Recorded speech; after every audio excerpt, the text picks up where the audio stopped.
At Humoriso, we're not just another HR consultancy. We're a team of dedicated experts wanting to bring your business forward. Our Humoriso Technology Solutions, HTS, are a different kind of HR tech. Give real-time insights without overwhelming managers with too much data. So whether you're a growing startup, an established company, our human resources outsource support, payroll management are all there to help drive your business forward. So check us out and see what Humoriso could do for you today.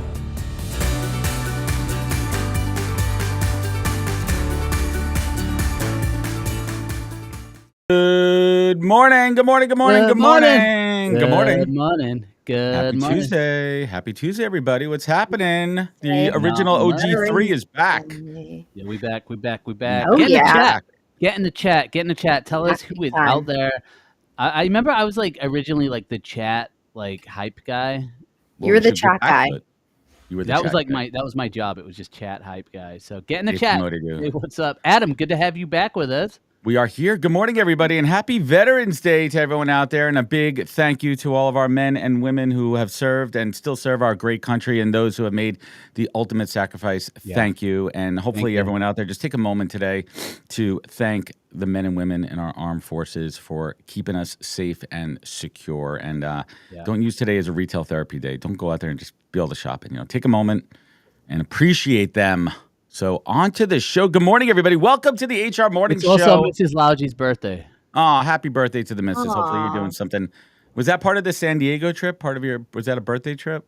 Well, we did. We got to go out and celebrate her birthday without the kids. So Is it Oh, that lovely. No, Wait, what no, did you do to no. celebrate? What's her favorite thing to do on her birthday? She likes to spend money. Well, Well, good thing it's Veterans Day sales. yes. Don't listen to Adam, okay? Like, Go you can shopping. think about the veterans and the people serving our country while shopping. Right, exactly. I'll take off early today and take the kids, and then she can go out shopping. And Aw. so every year though it's on Veterans Day because it's like the date doesn't shift. Lucky her. So, Love her it. mom was also born on 4th of July. Isn't Very that weird? patriotic family over there for the Wow. Miss Algae squad. That they plan it like that. Well, anyway. Let's get this show started. Good morning, everybody. Welcome to the HR Morning Show. You guys know this. We are the #1 spot for all things HR all morning long, and we're part of the Purple Acorn Network, so check out purpleacornnetwork.com. Follow us on LinkedIn. We're on YouTube. We're a podcast. We're here every Tuesday. We're going to hit that 2,000 followers, so click that link below. We're close. Let's have a quick chat. Let's see what's happening here. What is new? Danielle, first and foremost, congrats to you. A great kickoff event last night in the city for her underrated economy. We saw the trailer. We saw the preview, the first episode. Why don't you tell us a little bit about what you're doing over there real quick? Yeah. Some photos from the event. There we go. In action. Purple Acorn Team IRL. Look at that. IRLing. No, right in New York City, in the heart of the world. Yes. Well, yeah, I basically did a private screening for my friends and close network. Joel was invited, but he chose not to fly in. So I only respond to paid engagements. yeah, There's some great crackers there. The crackers and the chocolate-covered pretzels were. Everything was it was all from Trader Joe's. So shout Trader out Joel's. Trader Joel's. He was there in spirit with us, feeding us. And yeah, I mean, the project was basically born out of going to a conference earlier this year that was like in the industrial space, and I was kind of like, what the heck? There's such great people here. Like, more young people should know about these underrated industries, and that was kind of where the idea came from. So I was like, oh, let's recreate Dirty Jobs, but give it like a Gen Z kind of makeover and make it Pretty short cool. form. And It was great. that's what we're working on. It's not officially going to be out there yet, but we're working on getting more episodes in the canon. So The hopper. Well, it was The hopper. awesome and proud of you. And those flowers are from her boyfriend. They're not from me. Everyone out Yeah. there, I don't do flowers. Only 2 ladies in my life, 3 ladies in my life that get flowers.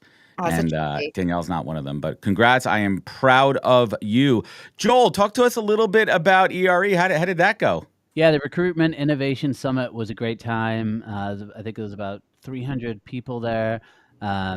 Just really good conversations. I led a talk on kind of how to scale kind kind of how to scale your personalization at scale, I think was the name of the roundtable, which was awesome. Ran a tech show and tell, and then I got to introduce some fantastic speakers, including Cal Lagunas, who Oh yeah. absolutely deserve the main stage. So any of the conference organizers, if you want someone who brings energy, who brings just a lot of data and just a lot of like energy to the stage, Kyle needs to be headlining on some of these conferences. So Yeah, he um, rocks. that was Knows what he's awesome. talking about. And I know different conferences have different feels. Both of the recruitment innovation summits that I've been to, really they do a great job at just connecting everybody up, and you get that intimate time with people. You get to know people, which was awesome. So yeah, and then I got to connect with Evan and Clark as well for the HR Morning Show Clark. live as well, which was great. Nice. Clark What happened Kent. on the beach? What happened on the beach? I heard you guys had a little bonfire s'mores action going on there. I unfortunately was not down there, but I did hear it was a great time. A lot of pizza. Evan White and the Pin team put it together. Heard some great feedback from that.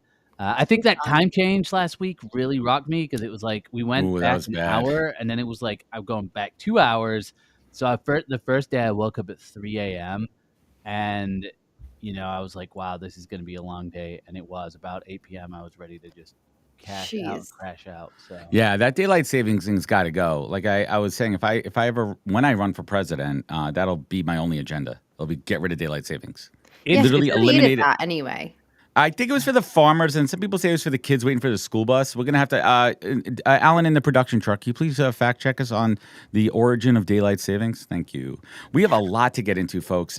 We are heading towards the end of the year. Thanksgiving is coming up. It's crazy.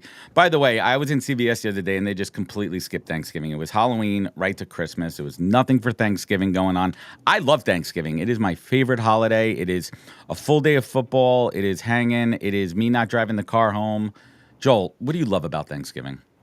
Well, I growing up in the UK, we didn't have Thanksgiving, so when I moved over Aw, here, I was like, "What is this Thanksgiving about?" And what are we thankful for? yeah, and I think it's a great time to reflect. I love it, like for the kids as well, because it's a holiday where they're not just getting bombarded with a bunch of presents, and Yeah, it really does. stupid Um, Hanukkah. we just had good conversation, good time. So I think for me, like just the fact that everybody takes off, and you get that Thursday Friday action Yeah. is great. Yeah. And yeah, definitely love it. And the food, I love the food. The food, I funnily enough, the food at Thanksgiving is what the food is at Christmas in the UK. Ooh, interesting. So So it's Oh. like Christmas is turkey turkey. in the UK. Yeah, I will yeah. say Thanksgiving is kind of like a very Jewish holiday to me. Like it's not What? a Jewish holiday, but like it screams Jewish holiday. Why? Okay, How? hear me out. Hear me out. Okay, every Jewish holiday we're like celebrating like being here and like Right. existing, hmm right? And then like there's always like food is the and it's always about like getting together with your family. Yeah. Most What Jewish else? holiday of the American holidays. It is. Hello. It's all about family. Thanksgiving is about, just taking that moment to just not work and just be thankful for what you got there. We're Yeah. excited here. We got a few more shows Be left of the thankful for your year. job right now because it's cooked. The job market is cooked as your Thanksgiving turkey. Joel, there's your post. I mean, guys, There anyone we out there? I go. mean, I could write this.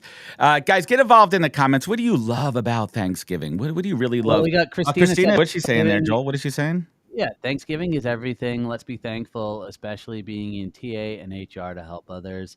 So Love. true. Yeah, I'm Joel Yeah. so loves thankful. giving his cousins help on their resumes. It's his favorite thing in the world. Oh, that video's coming back. You guys remember that one? Oh, Joel, Oh Joel and yeah. I, we have our classic holiday post. Don't worry, they're all the I'll be stealing that. Do not steal my Birdman this year. I'm gonna pre-program everything. Well, let's keep the show rolling. Joel, who we shouting out over here? We have a great sponsor. We do. We have a great sponsor. We do have a great sponsor. Who's- We have a great sponsor. Yeah, guys, if you haven't checked out the show in the last few weeks, we are delighted to be working with Kika. And Kika is an all-in-one HR platform. They are doing some great things globally. I believe they got 10,000 clients globally, and now they're breaking into the US. So if you're looking for that all-in-one HR platform that handles everything from onboarding, performance reviews, everything in between, you need to check out Kika. And I believe Mr. Evan White is putting the links there as well, so you can check out the platform. I'm not promising anything, but they might get you a better ROI than your current provider. So if you're in the market, if you're looking to get really strong ROI and looking to get with a platform that is delivering exceptional results, you want to check out Kika. And it's focused on employees, so it's easy to use. People could jump in, they could do what they need to do, which we all know. We've all worked on those platforms where it's a nightmare. Kika has made it employee centric. So if you want to up your HR platform, definitely check out Kika, and you can do that with the links in the chat. So thank you so much, Kika, and I'm sure you'll hear more about Kika in the weeks coming as well. But check out those links. And I think now we're going to move on to our headlines.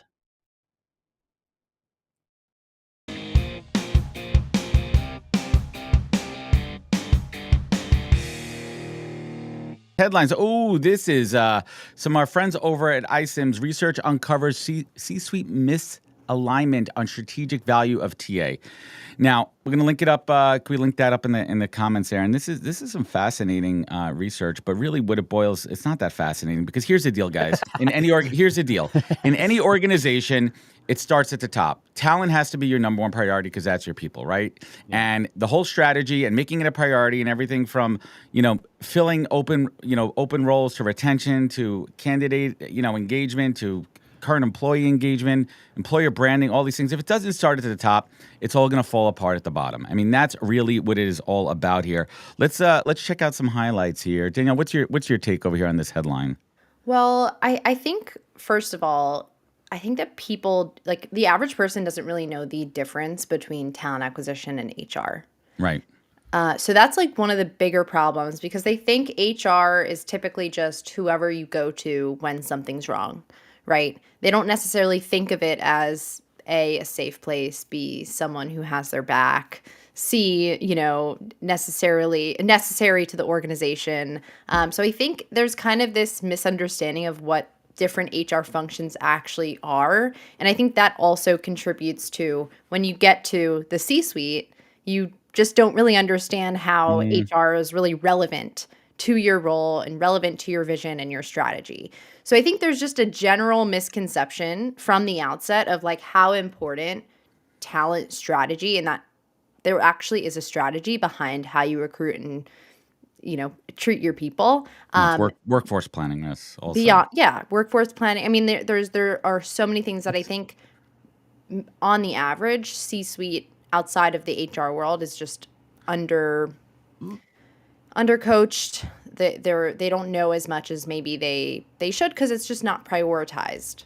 Right, because it's also not a profit center, and I think that's the fundamental shift. When companies don't consider their HR and TA as a profit center, you got to flip the script on that, because those are your people. Those are people generating. So let's dig into this report a little bit, which is interesting, because the headline's one thing, and then it says here that the report revealed a critical divide inside of the C-suite. So while 88% of the HR executives say they're driving strategic change, fewer than a third of the CIOs as chief information officers agree, meaning there's a disconnect between the talent and the tech side of the house, and that's where things are really going to fall apart there. So what's the problem? Is it misalignment on just the recruiters not understanding the tech roles, the hiring managers on the tech roles not communicating up, like boiling up to what they need and those specifications? Is it, a function of what's happening, AI out there taking over so much of the tech side of things? There's a lot going on. Joel Lalji, what say you? Yeah, look, I think it comes down to a few things. I think within the talent acquisition, a lot of times we're reactive, so we're kind of always under the gun to deliver talent quickly. We're working on jobs, right? They open it up and we need someone, so it's become reactive. And I think over the last couple of years, it's even become even more reactive, even with how the job market is. And so I think this is across the board, but definitely with recruitment, we need to understand the businesses better. We need to be meeting with we need to be meeting with executives, hiring managers, and really understanding what they need. And I think going into meetings, whether it's a kickoff meeting or an update, or whatever type of meeting you have with hiring managers and leaders, you've got to be going into those meetings with that strategic mindset and using AI to go in informed. And I think this is something which you kind of go from a recruiter to a consultant. And I know a lot of us have like talent acquisition consultant in there, but when you're a consultant, you're the expert. And I get the challenge when you meet with a leader that's really accomplished and they've done a lot, and you maybe haven't done a lot within that field, it can be intimidating, but you've got to show up and add value to the meetings. Otherwise, we're just going to continue to be seen as like a necessary evil, as like, all right, Right. well, we don't want to spend on agency, so we'll just hire in-house because it's cheaper. Let's But there's an elevation of our profession.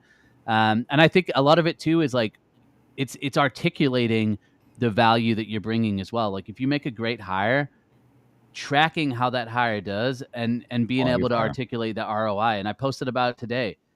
You know, if we want to go from being a cost center to like a group that's providing ROI, then we need to show the results of the hires that we're bringing in and show that value. That's And a I good think point. we need to talk about it more because a lot of times it's like, all right, we filled the role, that's it.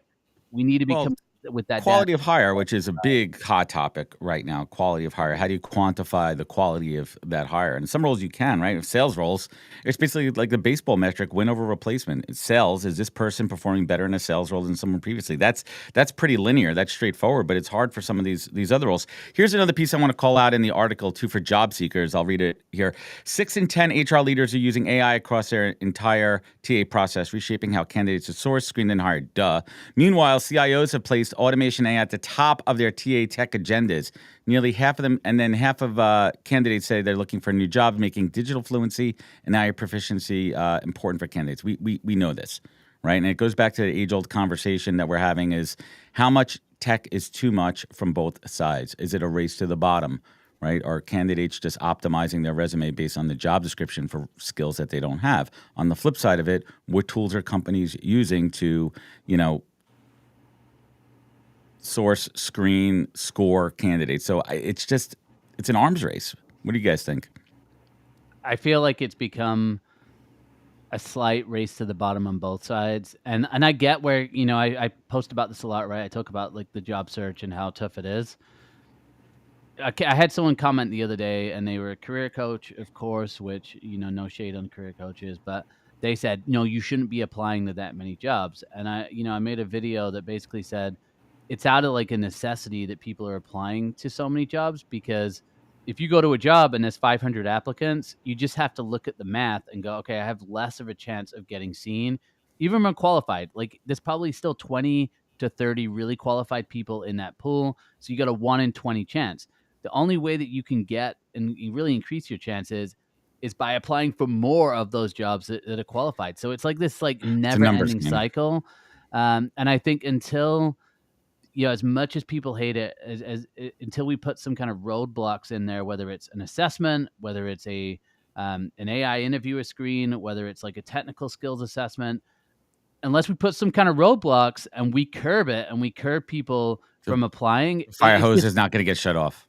Exactly, and it's just a never-ending cycle. So- And I think when you've got candidates then using AI, internal is looking at these AI tools, which not every company is like diving headfirst into AI within TA, but for those that are, it kind of just becomes, like you said, Well, an arms race. Let's talk about that. There's one other point here. According to Joanne Feely, the Chief Innovation Officer at AMS, she says AI gives TA a chance to become more strategic, influential voice within the organization, and that's exciting. But they need to step into a more influential role and really use the AI to guide the strategy. Don't lean Exactly. on it. Yeah. Use it as a guide. And the companies that are doing it well are using the technology to make their internal recruiters more efficient, to allow more of that human time, to make the conversation between the recruiter and the candidate translating to the hiring manager smoother with the AI interview tools, right? Like, how do you make the process more efficient where candidates don't have to repeat the same thing in every single interview because they already said it in the first interview with the recruiter, and those core elements of someone's background could just be translated in the interview, and the hiring manager could focus on the core skills of that specific role and talk about the company's culture and really understand if the candidate would be a culture add to the organization. Use your time wisely. That's the way to do it. But also personality, and like if this person is actually going to get along with the people on the team. Like I think sometimes we kind of overlook how important that is, because I don't know, I hear a lot of conversations about how people argue with their coworkers or they dislike their coworkers, and it takes so much energy and time from getting the actual work How do you done. assess that on an interview, right? I Some people are think good interviewers and bad I think employees. I was one of one them. of I was a well, great one of the interviewer. Sometimes I things sucked at my role. one of the Let's be things honest. I really like is when companies pay for like a trial period where What do they you mean? have someone do the job for, maybe a week, or they have like them work on a project and they maybe meet Well, someone that on the only works team. if someone's out of work. No one who's employed is going to be doing that. Right. Right. That's totally fair. But we have a lot of unemployed, very talented people right now. Of course we do. Right, but there's And also as long people as applying. Also the problem with personality. There's a bias there. That's why I truly there is believe a when I consult bias. with companies that it has to be a consensus. Everyone's like, some roles you just need one interview and you're done. I go, no, you need to have at least two people. If you can have one interview, there has to be at least two people on it to remove any of that bias, or at For least sure. try Well, to remove it, or that's give the it a better point, right? fighting chance of removing bias. Someone should have the opportunity to meet multiple people on a team. It shouldn't be that they're talking to the same person for 3 interviews in a row. No, I'll and play the That's one of the devil's ways. advocate here with the interview. At some point, I look, and I don't know the answer to this. And I think if someone was to come up with the answer, it'd be amazing. The challenge with the interview is it's like a first date, and it's like on the first date, you're going in there and you're trying to impress that person. They're trying to impress you, right. right? Um, and and I think what I've seen time and time again is somebody interviews really, really well. You really don't see the things that you're talking about in terms of like it's not even like personality. It's just like The red flags are it's hidden. almost like workability among the team and the team dynamics. Mm. It's extremely hard to measure and see. You And can't so then interview it's for 6 that months always. down the line, and that's where you start seeing a misalignment. And at first it could be subtle, and then it's like as time and time goes on, you just go, "Hey, look, culture fit, culture add, all things aside, like these two people or this team is just not compatible and it's just not working." And so, unless there's some kind of authenticity that comes into an interview, which is hard because, again, candidates selling themselves, companies selling, who they are, unless there's like something that can be put in there that's real and authentic, it's a challenge. And I haven't seen that, and I don't know. And I Well, think interviews are tough. Well, we're gonna get to that with one of our guests coming up, Jeremy Noonan. We're gonna talk about Playsonality. I think that's an interesting thing because what they're doing in that is they're assessing how well people play together. Right? What's your approach to play? So we'll get to that one in a little bit. So everyone, we're gonna link this article up here. Let's keep the show rolling. I think we have Let's something go. coming in from the universe. We have a caller.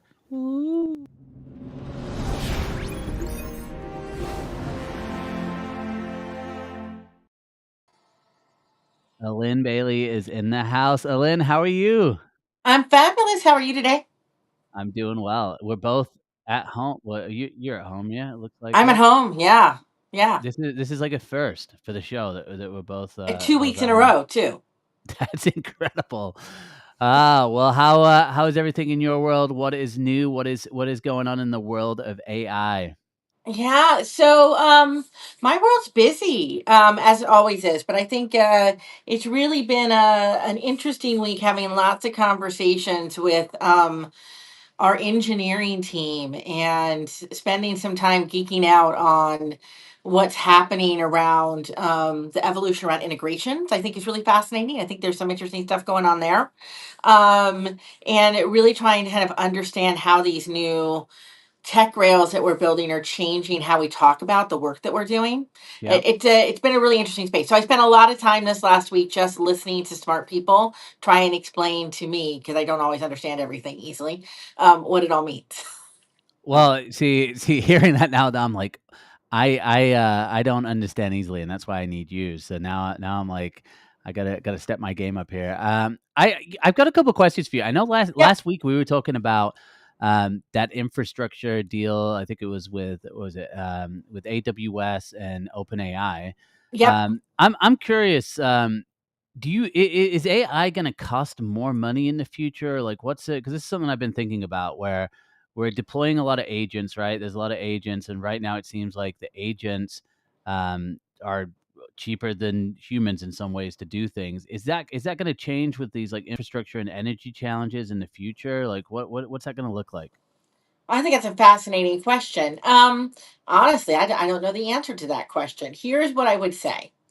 um, the initial building out of the architecture, the stuff you have to do to make it all work, Yep. right? There's going to be an investment there. There's an investment load that companies are going to have to pick up, and as they do that, I think that will translate into them wanting to recoup those expenses some way. And we're seeing some companies are choosing to do it by maybe preemptively dropping off human talent, right? Which I think is a little early in the Yeah. game, but I think they're doing Yeah. it as a cost saving measure because they're trying to reallocate their dollars. And then you're going to see other companies who you might start to see small upticks in pricing as they start to kind of build out and supplement those costs they're putting up in upfront costs. However, I think from a economic perspective, we can anticipate that eventually these costs will start to go down. We've seen this in every big trend, right? Whenever there's a technology shift, there's that immediate kind of burst of enthusiasm. There's also a burst of cost associated with it, and then as more and more people start to leverage it, it starts to commoditize itself to a certain degree. I think the other elements around AI are that once you get over the infrastructure pieces, meaning kind of the core architecture stuff that's required, and it is expensive, right? These data centers aren't cheap. The electricity to operate them is not cheap. Like there's some big elements. Once you get past those, the actual evolution of the tech, meaning it moving from kind of being in infancy to its kind of toddler phase and et cetera, those costs are not going to be exponential. So I don't know. That was my long-winded answer to say, No, yeah, I makes think there'll be sense. some initial changes. I think you'll see cost alterations. I think you'll start to see companies playing with things like consumption-based pricing, which is a way to kind of adjust and adapt to these models. No, I love it. It's a great answer. We were just talking earlier as well. I'm not sure if you caught that segment. There's a report that a group did, and we're looking at how TA can be more strategic using AI, and we kind of were going through our thoughts. I'm curious from your perspective, the clients you're working with, the leaders you're working with, what's some advice for how TA, not so much, I guess, leadership, but also like individual contributors, like let's say recruiters on a team, how can they start to become more strategic to the business to get more ROI and kind of articulate that ROI that they're bringing to teams? Yeah. Oh boy. So this is either going to make me really unpopular really fast, or it's so Join the club. I'm going to join the club. Here's what I'm going to say. Listen, uh, if you are in the TA space, if you are a recruiter, if you are seeing the shifts that are starting to happen, the number one biggest thing you can do right now is figure out how you can use the insights and the data you're getting to think outside of the talent acquisition space. So Hmm. I think the biggest shift we're going to start seeing, and it's going to feel like it happens all of a sudden, but it's already starting to happen underneath the water, right? Is where we used to think about hiring or talent acquisition as one process, one part of the talent landscape. And then we would hand off and it would go to onboarding. And then we would hand off and it would go to L&D. And then we Yeah. would hand off and right, there was all these kind of siloed blocks that were happening as AI enters the ecosystem, and we're now moving from a world where it was just about AI automating, right, which is really about automations and not about decision making support, we started to see the first wave of shift. And that was we need less people to do the work, right? Yeah. Because we have AI to automate or do some of those tasks that were very time consuming. Okay, so that was wave one. We're getting ready to enter wave two. And I think TA leaders, recruiters need to get really smart really quick about how what they do is influenced by and can influence the larger talent life cycle. They need to start getting really close with the HRBPs in their businesses. They need to start looking at how AI is providing insight around the evolution of work inside their ecosystem. And those sound like really big things. They're not things we've been trained to do. They're not the things that our teams have been set up to do successfully.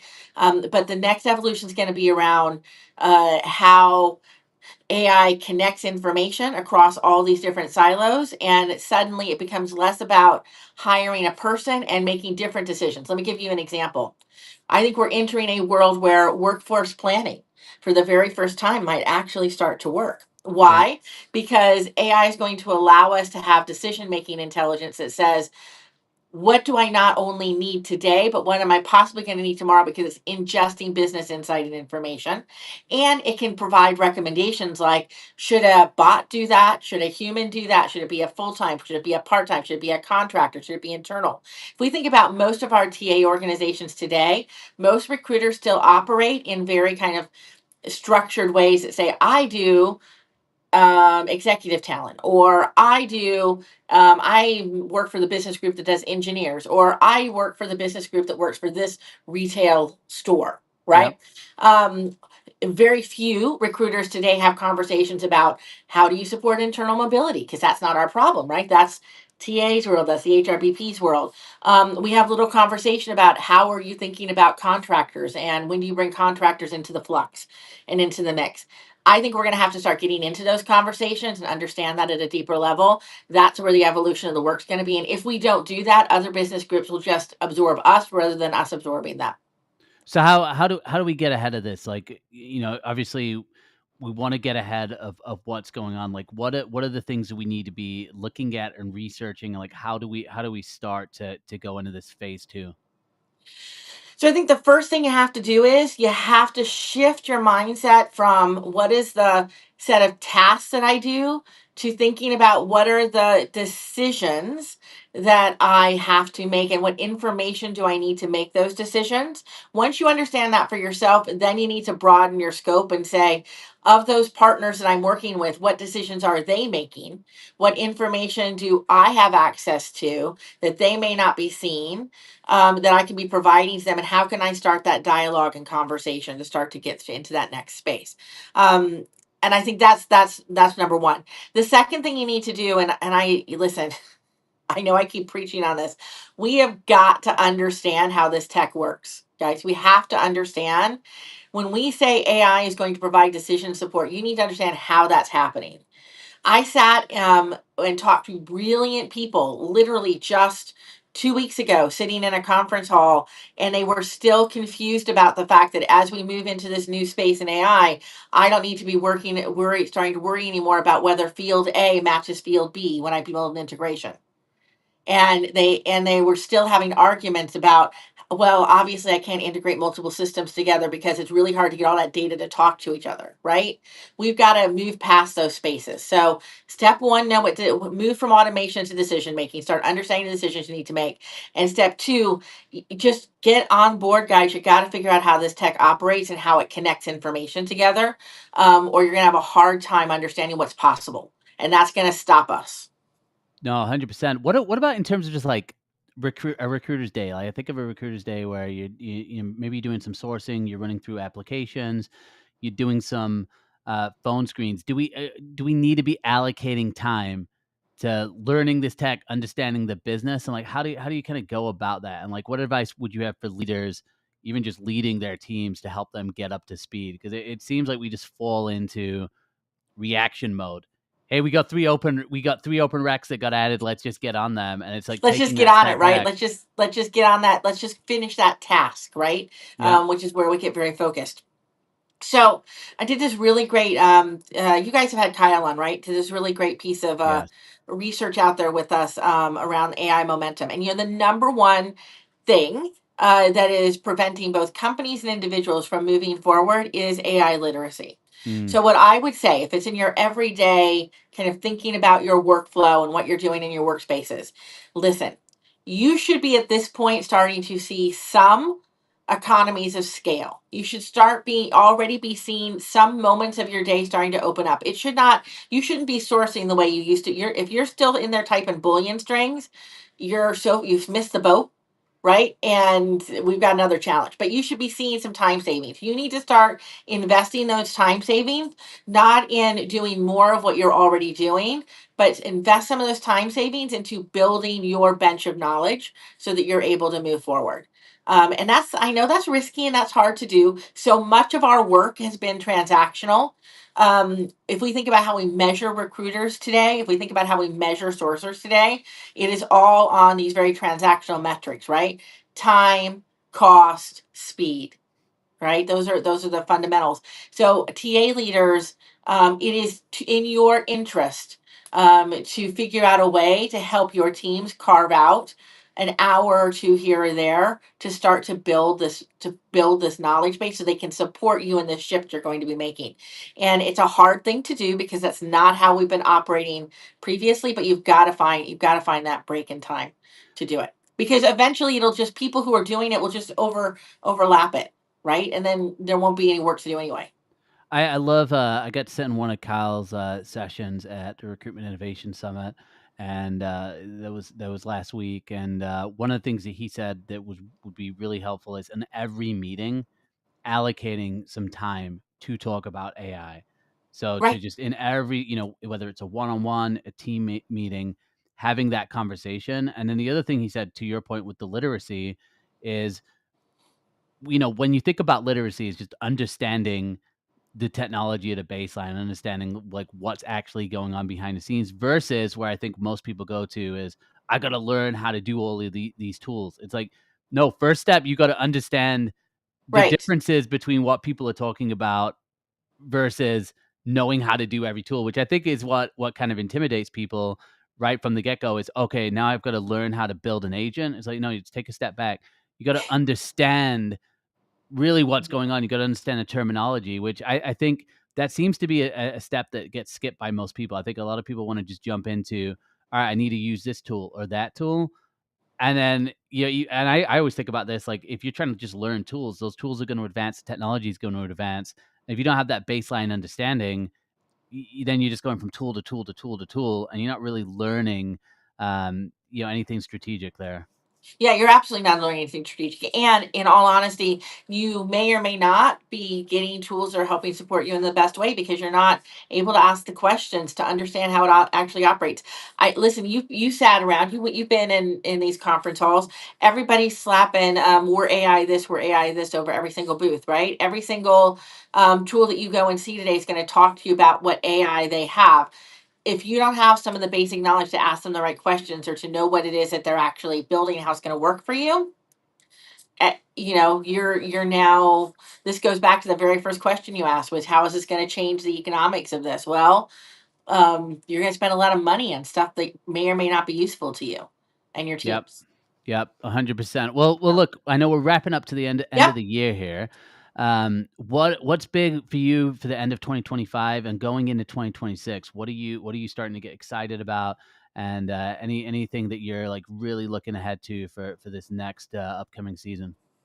Well, I think my biggest exciting thing right now is this getting deeper into this conversation about where recruiting fits in the larger talent life cycle and how we start to redefine that. Um, and that sounds like really big words. I'm not trying to kind of make it sound really obtuse, but I'm really diving deep into that conversation right now, trying to understand it at a deeper level. I think part of us as a company with smart recruiters being now kind of taking a best in breed strategy and tech and putting it into an HCM strategy and trying to understand how those two now can marry together rather than it just being a bolt on. If it's actually driving some of the thinking around what human capital looks like. If recruiting was in the lead, what would that look like? That's where I'm going to be spending my time and trying to understand deeper and supporting that conversation. So that's the big goal, all with the hopes of knock on wood, trying to get us into a really good place. I'm anticipating into February being able to come out with some really big announcements around where the future is headed.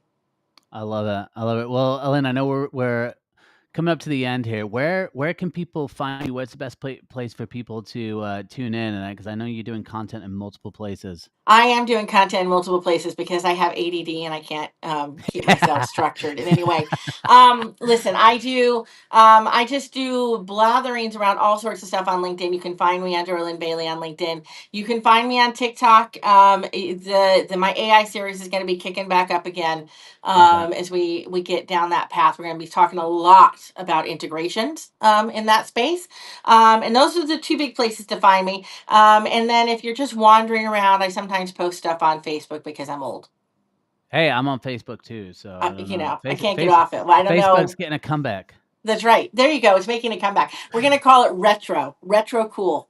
Retro cool. I love it. Well, guys, look, if you're not connected with Alin on LinkedIn, definitely go do it. And then I highly advise checking out that TikTok channel as well. I what I love about the TikTok channel is it's slightly different to LinkedIn, Mhm. but you're just able to really go deeper on that channel. And I think obviously with video, I'm a huge fan of video. Yeah, me too. And then Smart Recruiters, where's the best place for people to check out Smart Recruiters as well? Smartrecruiters.com. We make it pretty easy. You can There we find go. us. Yeah, go check it out. I love it. Well, guys, I highly encourage you to check out Smart Recruiters. Check out Alin as well, and we'll have another exciting segment of All In for AI next week with Alin Bailey from Smart Recruiters. So, Alin, good to see you again. Hopefully, Great to see you. we'll see you in real life as well coming up soon next Oh, I'm year. sure. That's right. Absolutely. Talk to you soon. Thanks, Joel. All right, bye. Bye.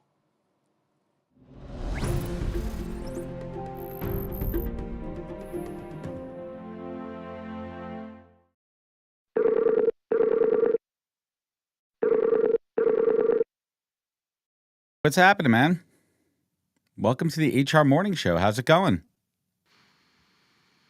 It is going fantastic. Thanks so much for having me. Well, welcome, a new friend to the show here. Why don't we just take a moment and kindly introduce yourself? Tell us who you are and what you do best. Yeah, my name's Jeremy. I am the chief Rotorhead at Rotorhead Partners.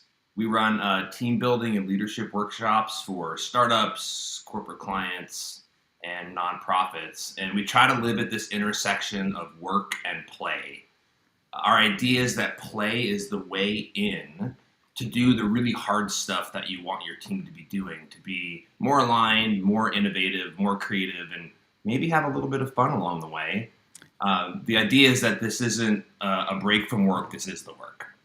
It is the work. Well, let's talk about play for a little bit. That's something that we all start doing from an early age, early as possible. Play is at the core of everything that we start at from a development perspective, right? And Yeah. it enables creativity and not just playing, solo, but playing with other people and how well you integrate with other people, which really says how people play and the different styles of play. So how does play integrate into the workplace as far as interpersonal relationships in the workforce? Yeah, you're spot on that. That play was our first language, right? It's our first way of making sense of the world. And I think, deep down in our, the chewy caramel center of our 5-year-old selves, Right. We want to get back to that idea of, how do we like to play? How do we like to play with others? What's the, what can we learn from each other through play? So, I think this is a big opportunity for us. I think as a society, as a species, almost to be able to kind of get back to that first language that we use and really make it work in the workplace. And some people don't play well with others, and I think that's okay, because if you translate to the workplace, some people are individual contributors and they're really good at doing what they do well. But if you could identify that early on, let me pause for a second here. I think that a lot of companies, they feel the only way to promote folks is to promote them into people management roles, and not everyone is meant to be a people manager. Some people are meant to be individual contributors, and if you're a people manager, you need to play well with others. So a lot of folks are familiar about, Clifton Strength, True Colors, DISC profiles, and that's designed to help understand work styles, but like play styles. Let's talk a little bit about Playsonality and how do you assess it, and then how do you define it, and then how do you put it into action or assess it? Yeah, so thanks. That's a 10-part question there. 10-part question. I've got a 12-part answer for you then. Yes, please. So there's this new assessment that's out there. It's called Playsonality, and where all these other things that you mentioned are designed to assess your work style, Playsonality is designed to assess your play style. First, a big shout out to my really good friend Jackie Lloyd Smith from a company called Strategic Play, who developed this new assessment. Spent a lot of time putting it together. Worked with a lot of really smart people. Yeah, tell us what the assessment is too. Is it Legos? Because if it's Legos, I'm going to win. So I'm going to win the assessment. The assessment does not actually use Lego, although one of the things that we do at Rotorhead Partners is once you have your play style, we do use Lego as a way to kind of help you understand it and how to work with others. But yeah, the assessment, it's a pretty quick and easy assessment, and it's designed to figure out exactly what you just said. Am I the kind of person that likes to play games with others and win? am I the kind of person that likes to play by myself and, you know, maybe a little bit more on the artist creative side? Am I the kind of person that likes to make things with my hands, either virtually or actually? Am I the kind of person who likes to make, has big ideas and wants to make all the plans? So these are things, if you think back to how we used to play as kids, we made things, we imagined things, we built things. That style can still come forward into the workplace and really help you understand, quite frankly, how to play, or quite literally, how to play well with others. It's interesting. So what's the biggest hurt? Well, let me take a step back there. What type of companies does this assessment work well with, or is it really for any company?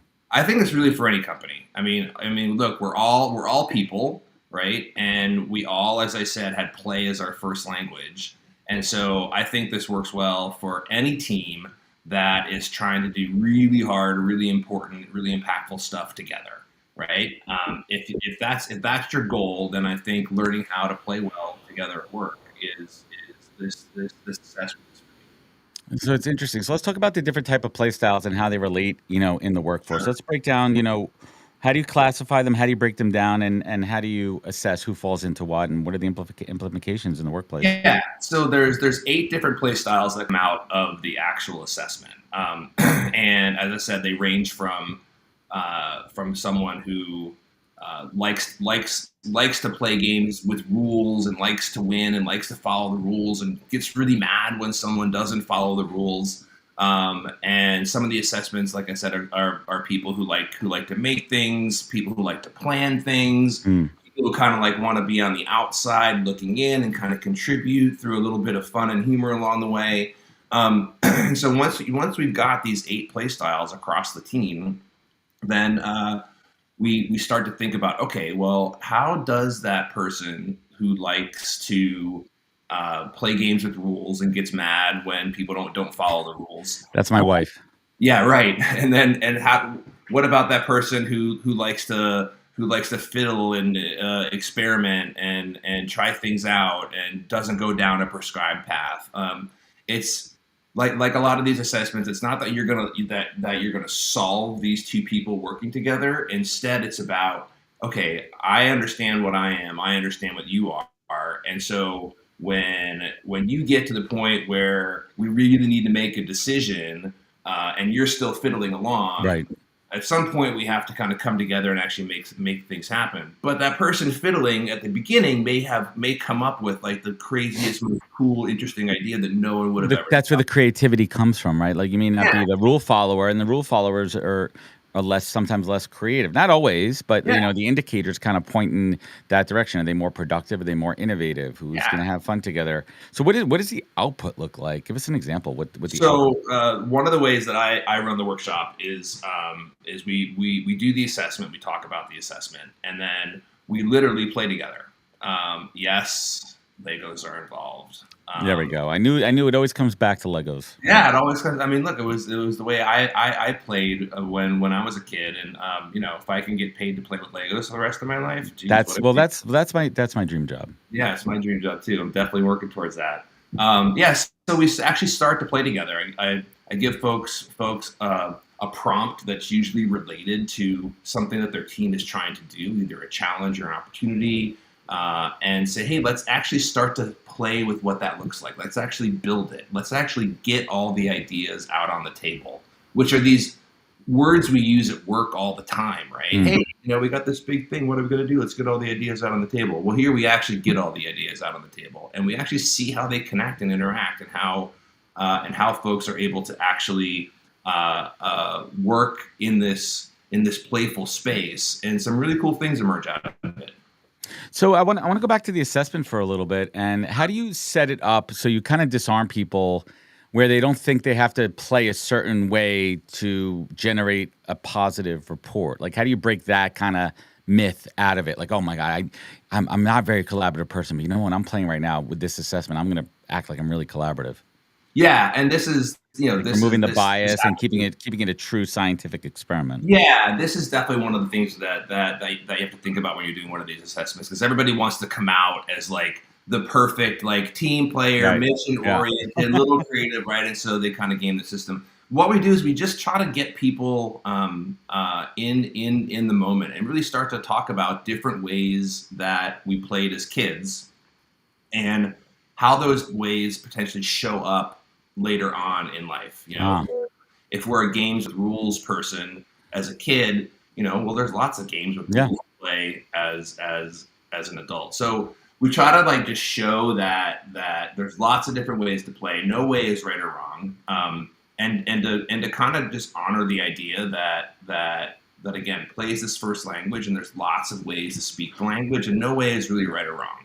Exactly. What are some like big aha findings that have come out of some of these workshops? Something that maybe really blew your mind, Jeremy? Yeah, a couple things that I was working with a team just about a week ago, and they really figured out that their one big thing that they had to think about was transparency. They had transparency inside of the team itself, but the team itself was inside a black box compared to the rest of the organization. Right. So and they actually built little figures on top of little clear Lego pieces to say, look, we're standing on a foundation of transparency. They're trying to tell us something here. Yeah, exactly. So, but then, you know, they realized and they demonstrated this really beautifully with the Lego that they actually needed to open the doors, and they actually had little doors that they made. Very literal, yes. Yeah, to make that sense of transparency flow outside of the team and into the rest of the organization. So those kinds of aha moments that may not be, you know, groundbreaking as you look at them from the outside, but for the team it was a huge insight that they were totally missing. That they thought they had this level of transparency, and they did, but not to the extent that they needed to. And I really think that it wasn't until they got together and actually started to physically look at what this looked like and look at what the barriers were to transparency, like, oh my God, we have to do a lot better. And then they came up with a plan for that.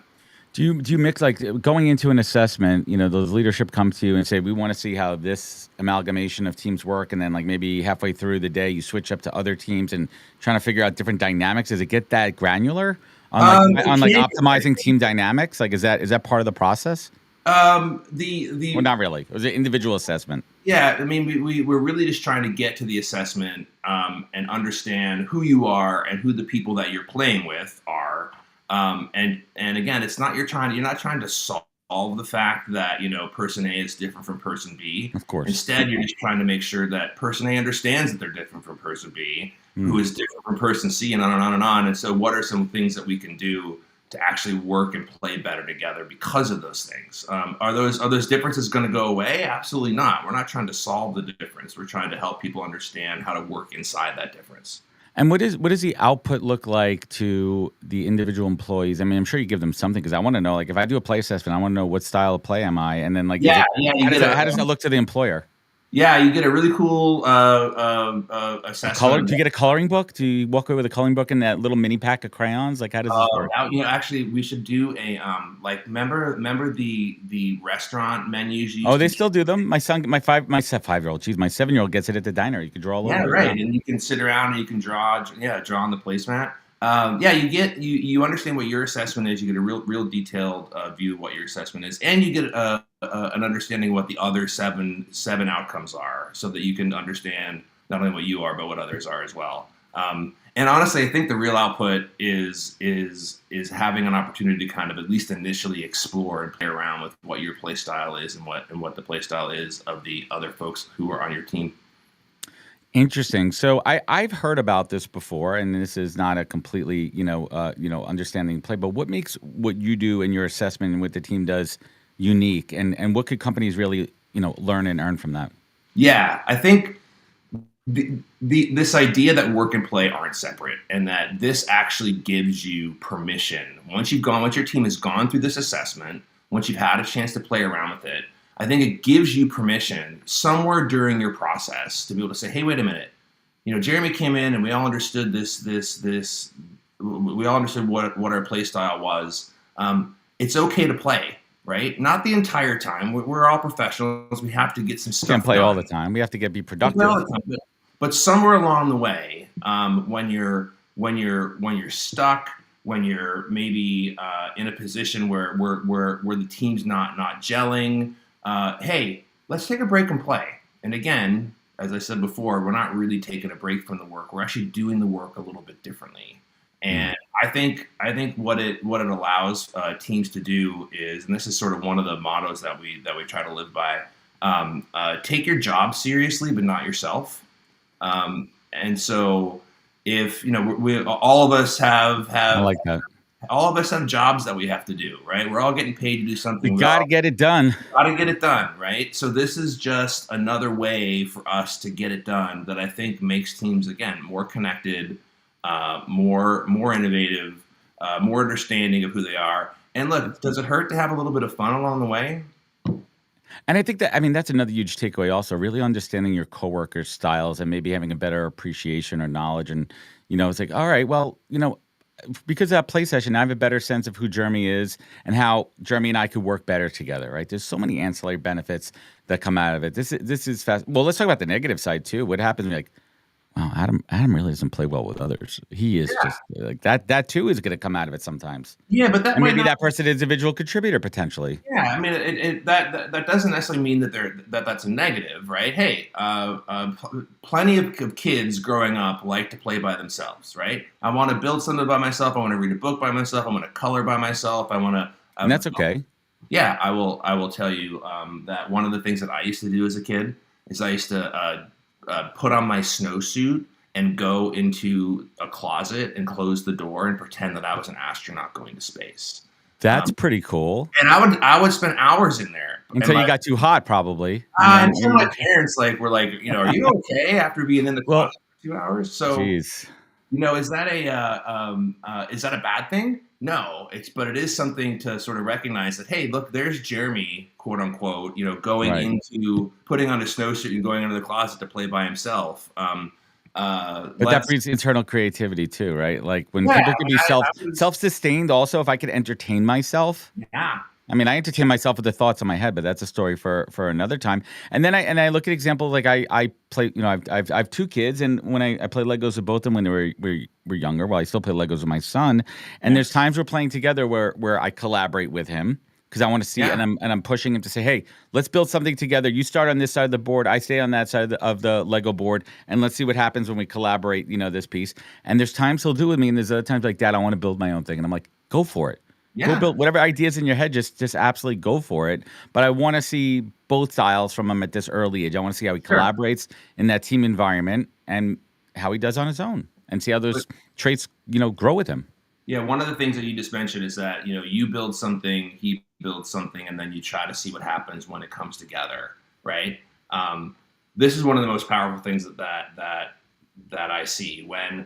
Your model that you built, whatever it was, and his model that he built, whatever it was, they can't just come together.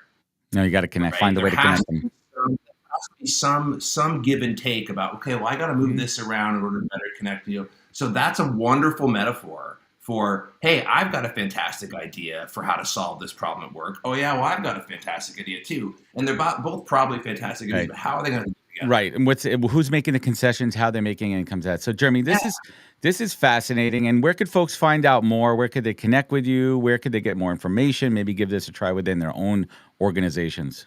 Yeah, hook us up at rotorheadpartners.us.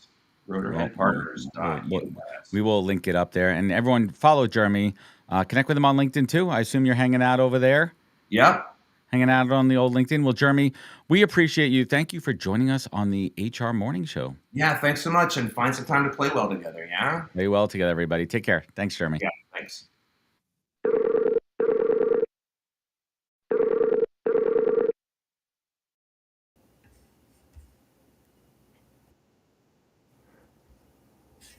Alrighty. Hi, Keith. Welcome to the show. Or should I say coach? Hello. Hello. Well, thank you very much. I appreciate you having me here. Of course. I'm so happy to have you here. I feel like that conversation that Adam just had with Jeremy was such a great tee up to this one. And to the work that you do. So, really quick, can you just give a little bit of an intro, who you are and what you do best? Absolutely. Yeah, my name is Coach Keith Shaw. I have a company called the Leadership and Personal Development Academy. We provide leadership coaching, training, and DISC human behavior style assessment. I love helping organizations elevate the level of leadership in their organization so that they can create a competitive advantage. Love, so powerful. And I think this is a topic that there's a ton of articles talking about how it's broken, but I think many of us have actually firsthand experienced how leadership is broken. There's a wild stat that you shared with me, which is that 60% of managers say they've never had any leadership training. And even when companies do offer it, I think a lot of it's not necessarily strategic. Some of it's reactive to maybe some of the, complaints that they've gotten or the organization has dealt with. And it's really a check the box type of thing. It's not necessarily groundbreaking or culture changing. So I want to hear, a little bit more about how you got into this work and why it really stands out to you as super important. Absolutely. So I've been focused on management and leadership all my life. My parents worked in manufacturing plants, and they came home every day and complained about their management and how they were Wow. treated in the work environment. So that caused me to pursue an education in management. So I went to school and got a degree in management.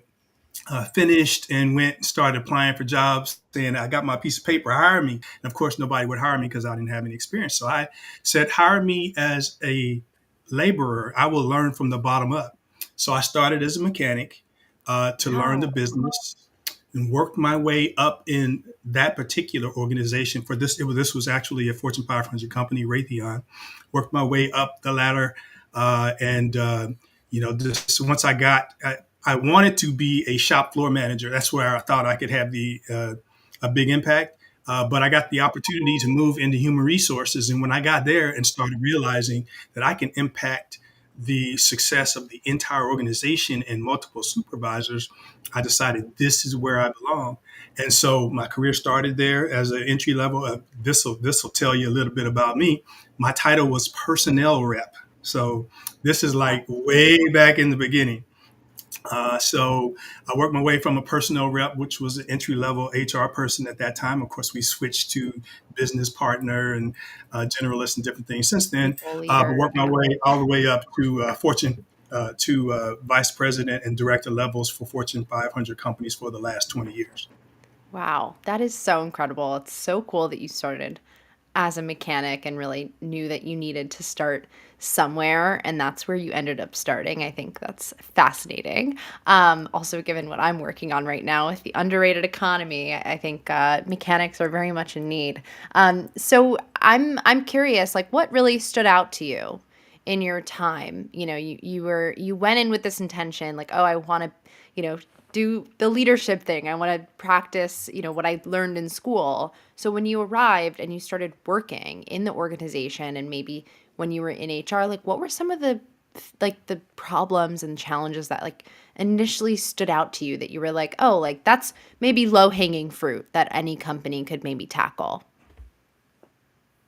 Yeah, I'll tell you the most common one, and I share this in what I do. I speak at conferences to help HR professionals elevate the impact of leadership in their companies. And one of the stories I tell is one that I learned as a mechanic. So I was learning even on the shop floor before I became an HR professional. I was working on aircraft engines. This is where I started to learn and understand the business. My first real job after graduating from university.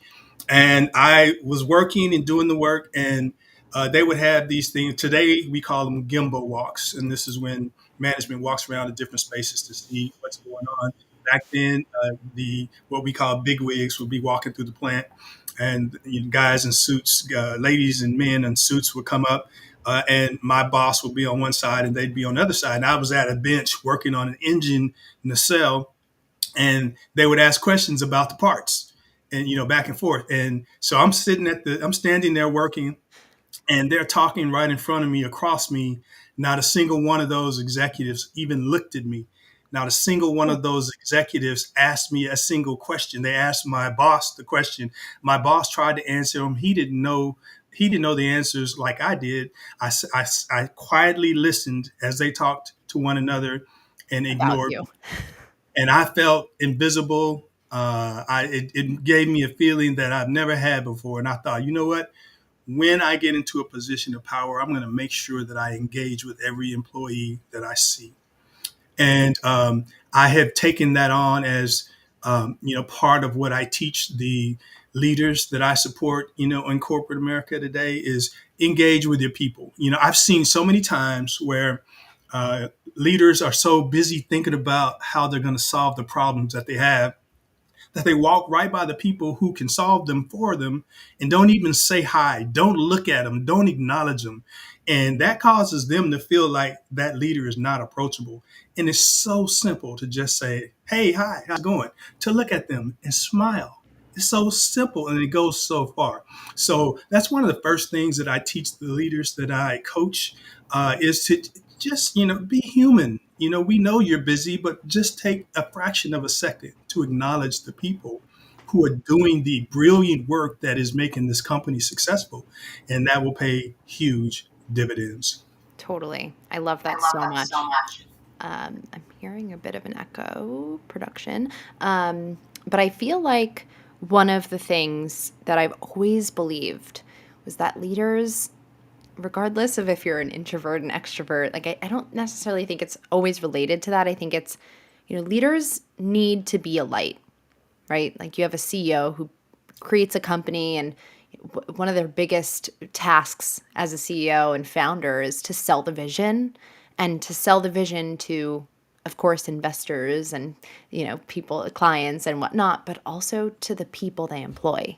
And Right. a lot of the time that gets overlooked, right? You constantly have to keep driving home that message and driving home that impact and that mission, even if it is, a manufacturing company and people might not be able to necessarily find the meaning of the work so easily. You have to be able to draw that connection for them. So I love that you're talking about leaders engaging with those people, because if they don't feel seen, if they don't feel inspired every day, they're not going to show up or continue to show up and do their best work. So I'm curious to hear from you, what makes leadership programs go from checking the box to being really transformational? Okay. Ooh, that's a great question. I'm glad Thank that you. you asked it because that is what I specialize in. Most organizations, as you mentioned, they just check the box. They identify some catchy program that somebody's teaching, and they start, putting people through that. But is it really addressing the need that they have?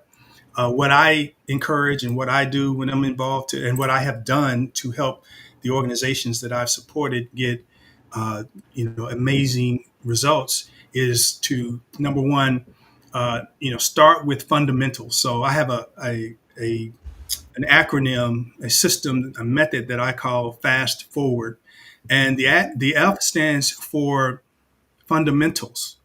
And so to me, these are fundamental things that we should do. Number one, we should do a leadership skill self-assessment for every single leader. You know why? Because every individual is at a different point in their leadership journey. But today we throw out any kind of training that we have. Everybody goes through the same thing. Well, everybody doesn't necessarily need that. And what they need, they're probably not getting. But if we do a self-assessment for everyone, we'll know where they are and we can identify how to get them the skills that they need. That's the first fundamental that most companies are missing. The second is that one of the stats that I mentioned, the 60% have never had training. But the majority of people don't get training, and so they go into the role and just make mistakes. They're uncertain, and it's not healthy for them or the organization. So one problem that I am going to solve, I'm going to figure out how to solve it, is that we need to provide leaders some form of training before they are actually assigned to the job. Or immediately upon getting assigned to the job. So I think a very important thing would be to just provide initial training to people when they first get assigned to a position. And I have a system that I employ as well that I'm planning to share with others. I Right. call it the CRAVE system. It's 5 fundamental skills that we should teach all leaders. The C is for communication, the R is for resilience, the A is for accountability, the V is for vision, and the E is for effective decision making. So if we can just give them those few skills to get started with, at least they have a foundation that they can start with instead of trying to figure it out on their own. Yeah. So that's fundamentals. The A is for awareness. It's very important that leaders are made aware of their style, and so the previous play system is very interesting. I'm curious to learn more about that. I'm a disc advocate. I teach disc, and in all of my engagements and training and coaching, I provide them with disc assessments so that they can understand their behavior style and improve their ability to connect with others and assess the style of others so that they can adjust their communication and become more strategic. The Love. S stands for systems and service. I'm a firm believer of Zig Ziglar. I'm sure you're familiar with Zig Ziglar. He has a famous statement that I've applied throughout my life. I read his book in 1988, and I followed this throughout my career, and it's helped me go from a mechanic to a VP for Fortune 500 companies. And it is, you can get anything you want if you help enough other people get what it is that they want. Just Love. that simple. Serving others. If you serve others, they will serve you. And it's just that simple. It works so well. So we got to teach our leaders. Sometimes people get in a leadership position and they think it's about them. They think they've arrived. But when you get to that position, it's about you caring for the people that you are responsible for and helping them succeed. And when you do that, they're going to elevate their performance, and that's going to help you succeed. And people have to understand that. And as leaders, we must make sure we help them understand that service is the key to their success. Love. And Preach. then lastly, and then systems, simple systems to help them do the difficult things that they do. I know we're limited on time, so I'll just share one real quick. I practice one that is called beer. This is, one of the things leaders struggle with is dealing with confrontational conversations because they just don't like it. It's uncomfortable. So this framework helps them be able to write, if they have to write something to document it or to have a conversation with someone that gives them a nice framework. The B stands for behavior. What is the behavior that they're engaging in that is undesired? The E stands for what's the effect? What is the effect of the behavior that they are exhibiting? The next E stands for expectation. What do you expect them to do in the future? And then the R stands for results. What are the consequences in the event that they're not able to correct their behavior? Gives them a nice, simple framework to make it easy to write a corrective action or to write some type of counseling for behavior so that it helps them do things that are difficult. And then Wow. the last is transformational behaviors, transformational influential behaviors. And we talk about leadership, but most people's definition of leadership is different. We all have different opinions of how that works. But what I teach them is how do we bring leadership to life? And so I teach them behaviors that help to accomplish that. It's in the framework of leadership. L stands for lead by example. The E stands for effectively utilize empathy. Empathy is probably one of the most important behaviors that a leader can utilize right now. I think it's very Yeah. helpful when you're able to do that. The A stands for acknowledge and recognize the team. Most people struggle to give people recognition. They just figure they're doing the job and I don't need to say anything, but people really appreciate being recognized. The D stands for develop the organization, develop the team. The E stands for engage everyone. We kind of talked about that example earlier. R stands for respect everyone. The S stands for share the vision. I find that a lot of leaders know where the mission, vision, and value statement is, but they don't know it. And, they need to understand that. The H stands for honesty, integrity, and trust.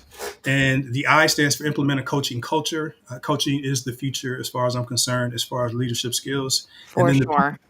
yeah, absolutely. And then the P stands for personal development. That's promote personal development for themselves and for their people. That can change the organization. And that's what I've used to, help with turnarounds and, save my organization millions of dollars in certain cases based on preparing the leaders.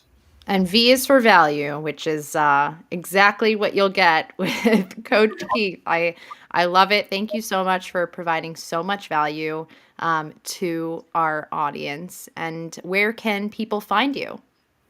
You can go to my website at coachkeithshaw.com. And, I'm posting information there regularly. LinkedIn is probably the best place. I'm usually posting different things on LinkedIn. And I'd love to talk to you about how I can help you improve your organization's success. Love it. Well, thank you so much for being here, Keith, and hope to see you soon. All right. Thank you very much. Bye-bye.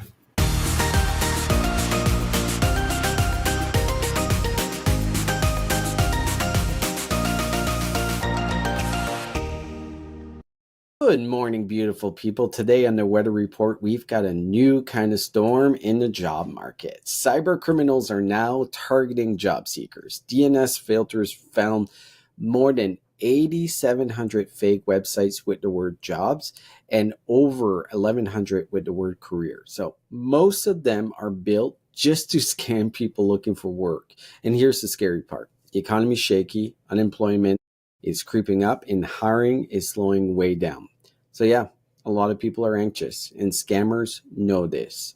They're setting up fake job sites, fake recruiters, and even deep fake candidates. So what can employers do to protect job seekers? First, you got to check your own digital footprint.